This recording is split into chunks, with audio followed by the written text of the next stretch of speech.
好，来看这个花甲山呢，即马已经愈来愈靠近台湾啊。伫咧高雄呢，今仔日早起，虽然讲还无啥风雨，也毋过这扣水池拢已经先下水咧准备啊。也那农业设施嘛有加强来固定，就连这节运呢，嘛伫咧轻铁的大顺路这树仔顶来装净湿器。万不一这风雨呢，若互树仔有去歪错去，安尼就会单警报来提醒。 风台也未到，不过高雄今年少年线撞到几落摆风台，佮加上花甲山强烈风台，市府已经传4万挂粒的沙包开放给民众来驱光扫领。市区一寡大型设施的布棚已经成收起来，工地内底物件嘛拢收好势啊。民众早起也趁天气正常的时，先去做风台准备。头前那下大雨会，我们在成河路上。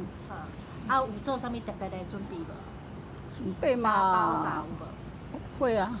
有吃的啊，在家里以防他没办法出门的时候，我就在家里自己煮。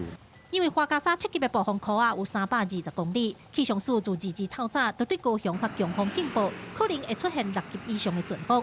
对了，这运局已经针对轻铁伫大顺路甲美术馆附近的树仔来装净测器，做树仔倒去的监测通报以外，农业局嘛通知农民爱加强网式设施甲农作物的固定保护，将灾害损失降到上低。总共装设了200棵的树木倾斜椅，透过 AI 的方式来做一些即时监测。 好，那如果说树木有稍微的倾斜，或是有一些倾倒，我们可以透过 LINE 的讯息及时推播。山区雨量有达到局部豪雨等级以上的降雨，而在平地的部分的话，则是有短暂阵雨和雷雨的情况。